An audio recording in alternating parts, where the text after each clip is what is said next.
Okay students, अब बात करते हैं मेडिकल फैसिलिटी के बारे में। अब मेडिकल फैसिलिटी क्या है? जब एम्प्लॉयर आपको मेडिकल फैसिलिटी प्रोवाइड करता है, यानी कि हो सकता है कि उसका खुद की हॉस्पिटल में आपका ट्रीटमेंट हो या फिर आप किसी और जगह पे ट्रीटमेंट कर रहे हो, आपकी तबीयत खराब है या फिर आपकी फैमिली में किसी का तबीयत खराब है और आप मेडिकल ट्रीटमेंट करवा रहे हो, उसके बाद एम्प्लॉयर उसका पैसा दे रहा है, रीएम्बर्समेंट कर रहा है, देन इन दैट केस हम उसे बोलेंगे मेडिकल फैसिलिटी। सर एक सिमिलर टर्म हमने अलाउंसेस में भी पढ़ा था, मेडिकल अलाउंसेस। वो क्या होता है? मेडिकल अलाउंसेस एक फिक्स्ड पेमेंट होता है, एक मॉनिटरी बेनिफिट होता है, वो एम्प्लॉयर आपको पे करता है। जरूरी नहीं है कि उस टाइम पे आपकी तबीयत खराब हो या फिर नहीं हो, ठीक है, हो सकता है कि आप बहुत बिल्कुल ठीक हो लेकिन आपको फिर भी कंपनी की तरफ से मेडिकल अलाउंसेस मिल रहा है। इसी वजह से मेडिकल अलाउंसेस फुल्ली टैक्सेबल है। मेडिकल अलाउंसेस जितना भी आपको मिल रहा है वो फुल्ली टैक्सेबल है, लेकिन मेडिकल फैसिलिटी का टैक्सेशन थोड़ा सा अलग है। इसमें कुछ आपको एग्जेम्पशन मिलेगा और उसके बाद जो अमाउंट है वो टैक्सेशन है, मतलब वो टैक्सेबल है। ओके, सो क्या है सर मेडिकल फैसिलिटी का टैक्सेशन? तो मेडिकल फैसिलिटी को पहले दो टाइप में डिवाइड किया गया है। एक है medical facility provided with in India और एक है medical facility provided outside India. यानी कि अगर आपका ट्रीटमेंट इंडिया में हुआ है तो उसका टैक्सेशन अलग होगा, अगर आपका ट्रीटमेंट आउटसाइड इंडिया में हुआ है तो उसका टैक्सेशन अलग होगा। ओके, तो पहले हम बात करते हैं medical facility provided with in India. India में अगर आपको मेडिकल फैसिलिटी प्रोवाइड किया गया है तो उसका ट्रीटमेंट क्या होगा? ओके, पहला पॉइंट, अगर एम्प्लॉयर का खुद का हॉस्पिटल है, खुद का क्लिनिक है, खुद का नर्सिंग होम है और वहां पे एम्प्लॉय का या फिर उसका फैमिली मेंबर का किसी का ट्रीटमेंट वहां पे हुआ है तो उस केस में वो फुल्ली एग्जेम्प्टेड है। एम्प्लॉयर का खुद का हॉस्पिटल है या फिर नर्सिंग होम है या फिर क्लिनिक है, जो भी आप बोल लो, वहां पे एम्प्लॉय का ट्रीटमेंट हो रहा है, इन दैट केस वो अमाउंट फुल्ली एग्जेम्प्टेड है, जितना भी खर्चा हुआ वो फुल्ली एग्जेम्प्टेड है। ओके, सो टाटा की हॉस्पिटल से टाटा की अगर कोई एम्प्लॉय वहां पे जाके ट्रीटमेंट करता है तो उसके लिए वो कुछ भी टैक्सेबल नहीं है, वो फुल्ली एग्जेम्प्टेड है। Point number 1। दूसरा पॉइंट है कि अगर एम्प्लॉय का ट्रीटमेंट गवर्नमेंट हॉस्पिटल में हुआ है या फिर गवर्नमेंट अप्रूव्ड हॉस्पिटल में हुआ है, जैसे गवर्नमेंट का नॉर्मल हॉस्पिटल होता है, यहाँ पे कोई भी नॉर्मली खर्चा नहीं आता है, फ्री में सब कुछ हो जाता है, तो एम्प्लॉय का अगर ट्रीटमेंट गवर्नमेंट हॉस्पिटल में हुआ है और कुछ भी खर्चा आया है और एम्प्लॉयर ने उसे बियर किया है तो that amount will be fully exempted. वैसे भी कुछ खर्चा आता ही नहीं है, वो पॉइंट नंबर 1। दूसरा है कि अगर कुछ थोड़ा बहुत खर्चा आया भी है देन इन दैट केस वो अमाउंट पूरा का पूरा एग्जेम्प्टेड है। ओके, तीसरा पॉइंट, अगर एम्प्लॉयर का ट्रीटमेंट हुआ है, अगर एम्प्लॉय का ट्रीटमेंट हुआ है एक स्पेसिफाइड डिजीज का, ठीक है, अगर एम्प्लॉय को कुछ स्पेसिफाइड डिजीज है लाइक कैंसर, टीबी, एड्स, इस टाइप की अगर कोई बीमारी है, इन दैट केस उसका अगर ट्रीटमेंट हुआ है नोटिफाइड हॉस्पिटल में। अब सर ये जो नोटिफाइड या फिर अप्रूव्ड हॉस्पिटल, इसे कौन अप्रूव करेगा? सीसीआईटी, यानी कि chief commissioner of income tax. Chief commissioner of income tax ने जो जो हॉस्पिटल अप्रूव किया है for specified disease, for treatment of specified disease, अगर एम्प्लॉय का ट्रीटमेंट वहां पे हुआ है then that amount also fully exempted. Suppose example ले लेते हैं, टाटा का कैंसर हॉस्पिटल, वो सीसीआईटी के द्वारा अप्रूव है वो हॉस्पिटल, अगर वहां पे एम्प्लॉय का कोई ट्रीटमेंट है तो वहां पे वो खर्चा जितना भी हुआ है वो फुल्ली एग्जेम्प्टेड है, कोई भी टैक्स देने की जरूरत नहीं है। लेकिन यहाँ पे दो कंडीशन है इस पॉइंट को लेके।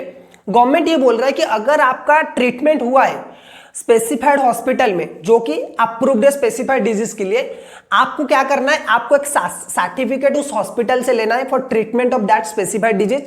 जो भी डिजीज का आपका ट्रीटमेंट हो रहा है उसके रिलेटेड एक सर्टिफिकेट आपको लेना है और जितना भी पैसा आपने उस हॉस्पिटल में खर्चा किया है वो पैसा का एक रिसिप्ट, जितना अमाउंट आपने दिया है ट्रीटमेंट के लिए वो अमाउंट आपको लेना है, उसका रिसिप्ट लेना है। और ये दोनों चीजें आपको रिटर्न फाइलिंग के टाइम पे अपलोड करना है। जब एम्प्लॉय का रिटर्न फाइलिंग होगा एट दैट टाइम आपको ये दोनों डॉक्यूमेंट अटैच करके रिटर्न फाइलिंग करना है।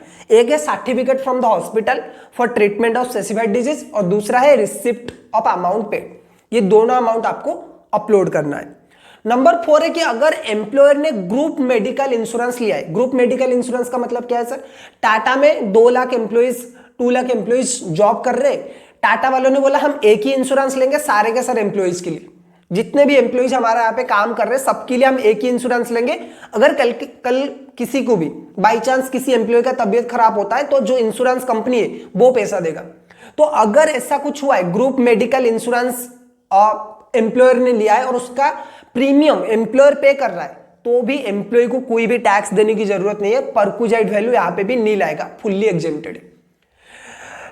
नंबर 5 वाला पॉइंट ये है कि अगर एम्प्लॉय ने अपने खुद के लिए मेडिकल इंश्योरेंस लिया है, अगर एम्प्लॉय ने अपने खुद के लिए मेडिकल इंश्योरेंस लिया है या फिर अपने कोई फैमिली मेंबर के लिए मेडिकल इंश्योरेंस लिया है, और वो ऐसा मेडिकल इंश्योरेंस होना चाहिए जो कि सेंट्रल गवर्नमेंट या फिर IRDA, insurance regulatory development authority, insurance regulatory development authority IRDA या फिर सेंट्रल गवर्नमेंट का अप्रूव्ड इंश्योरेंस पॉलिसी होना चाहिए।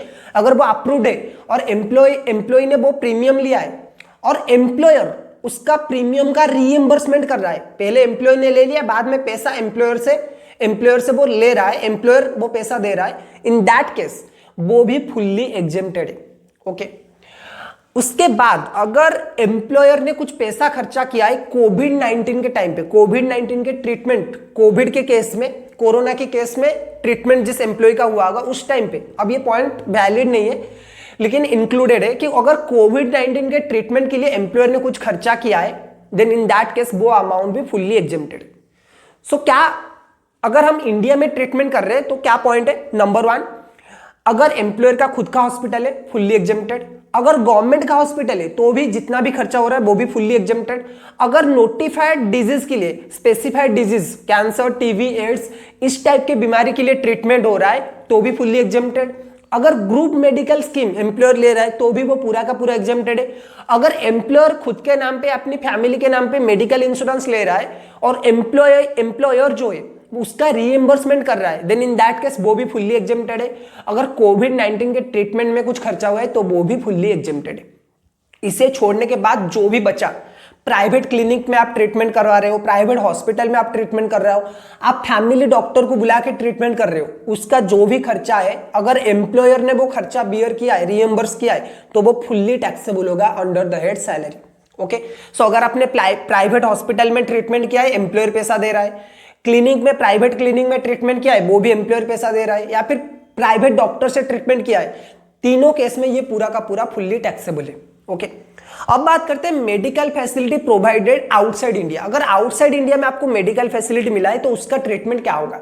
तो मेजरली यहाँ पे 3 खर्चा है, एक है मेडिकल एक्सपेंसेस, दूसरा है स्टे एक्सपेंसेस, तीसरा है travelling expenses. Okay, medical expenses allowed है up to RBI limit, RBI जितना भी एग्जेम्प्ट करेगा उतना अलाउड है। उसके बाद जब तक RBI से एग्जेम्पशन, RBI जितना नोटिफाई करेगा कि आप इतना ही खर्चा कर सकते हो तो उतना ही अलाउड है।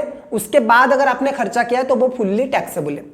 नंबर 2, अगर आप स्टे एक्सपेंसेस की बात करें तो गवर्नमेंट ये बोल रहा है कि 1 पेशेंट और 1 अटेंडेंट, हम इनका खर्चा ही एग्जाम करेंगे। एक पेशेंट होना चाहिए और उसके केयर टेकिंग के लिए एक अटेंडेंस होना चाहिए, अटेंडेंट होना चाहिए। इन दोनों का कॉस्ट जो स्टे एक्सपेंसेस है, होटल का या फिर कहीं पे भी रहने का कॉस्ट है, वो एग्जेम्प्ट हो जाएगा, लेकिन up to RBI limit. Sir एक बात बताइए कि ये RBI लिमिट क्यों फिक्स करता है? देखो, जब भी आप फॉरेन में कोई ट्रीटमेंट करने जाओगे तो उसका आप उसमें क्या करोगे? फॉरेन करेंसी यूज करोगे। सपोज आप ऑस्ट्रेलिया जा रहे हो या फिर US जा रहे हो तो आपको डॉलर में पेमेंट करना है, आप तो रुपीज यूज नहीं कर सकते वहां पे। तो आप जितना भी ट्रीटमेंट करवाओगे, जितने का खर्चा भी करवाओगे ना, तो उस केस में इंडिया का फॉरेन करेंसी डाउन होगा। आप यहां से क्या करोगे? आपके पास जितना भी पैसा है उसे पहले डॉलर में कन्वर्ट करवाओगे, उसके बाद वो डॉलर आप लेके फॉरेन जाओगे। ओके, तो इंडिया का फॉरेन करेंसी, फॉरेन रिजर्व जो होगा वो क्या हो जाएगा? कम हो जाएगा। अब गवर्नमेंट ये बोल रहा है कि मेडिकल एक्सपेंसेस के लिए किसी को एक्चुअली जरूरत है, उसकी जान पहले है ना, फॉरेन एक्सचेंज तो बाद में है, लेकिन लोगों का जान वो इंपॉर्टेंट है। तो अगर आपके एक्चुअली में मेडिकल खर्चा हो रहा है तो उस केस में आप जितना भी अमाउंट खर्चा कर रहे हैं वो पूरा का पूरा अलाउड है। लेकिन बहुत सारे इंडियन लोग जो होते हैं जुगाड़ू होते हैं। सपोज मुझे हनीमून में जाना है ऑस्ट्रेलिया या फिर स्विट्जरलैंड जाना है, मेरी वाइफ ने बोला कि हम हनीमून पे चलते हैं स्विट्जरलैंड। तो मैंने बोला कि काम करता हूँ, स्विट्जरलैंड अगर फॉरेन जाऊंगा घूमने के लिए ना, तो वहां पे खर्चा आएगा, इनकम टैक्स वाले फिर नोटिस भेज देंगे कि आप फॉरेन जाके खर्चा कर रहे हो, रिटर्न फाइलिंग नहीं कर रहे हो। मैं काम करता हूँ, मैं एक बहाना बना लेता हूँ कि मेरा एक टांग टूट गया है या फिर एक हाथ में मेरा फ्रैक्चर आ चुका है, ठीक है, और मैं इसका ट्रीटमेंट स्विट्जरलैंड में करवाना चाहता हूँ।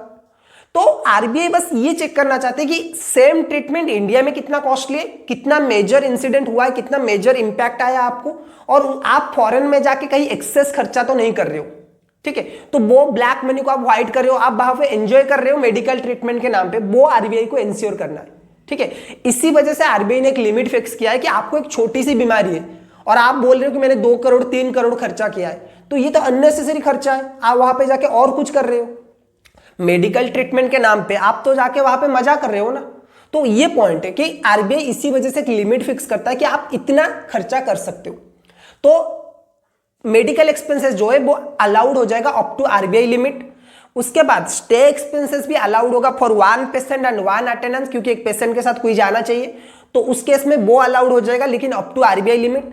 जो ट्रैवलिंग कॉस्ट है ना, जब आप फॉरेन जाओगे, चाहे आप प्लेन में जाओ या फिर शिप में जाओ, कहीं पे भी जाओ, किसी भी तरीके से जाओ आप, उसका जो कॉस्ट है वो एग्जेम्प्ट है, लेकिन तभी एग्जेम्प्ट होगा जब आपका ग्रॉस टोटल इनकम 2 लाख से कम है। ऑटो वाले के भाई इतना ज्यादा इनकम हो जाता है आजकल, इससे भी ज्यादा होता है। अगर एनुअली आपका इनकम 2 लाख से कम है, तभी जाके आपको जो ट्रैवलिंग एक्सपेंसेस है उसका कॉस्ट एग्जेम्प्टेड है, अदरवाइज वो फुल्ली टैक्सेबल है। ओके, तो ये था मेडिकल ट्रीटमेंट आउटसाइड इंडिया में।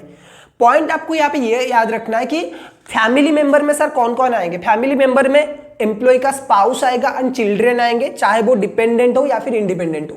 लेकिन अगर आपके पेरेंट्स, आपकी ब्रदर सिस्टर कोई आपके ऊपर होली और मेनली डिपेंडेंट है, तो वो भी आपके फैमिली मेंबर में आएगा। अगर इंडिपेंडेंट है तो वो नहीं आएंगे, लेकिन पेरेंट्स एंड ब्रदर सिस्टर अगर आपके ऊपर मेनली डिपेंडेंट है तो वो आपकी फैमिली मेंबर में आएंगे, ठीक है। मेडिकल ट्रीटमेंट, अगर मेडिकल अलाउंसेस आपको मिला है, ऑलरेडी हमने डिस्कस किया है कि वो फुल्ली टैक्सेबल है।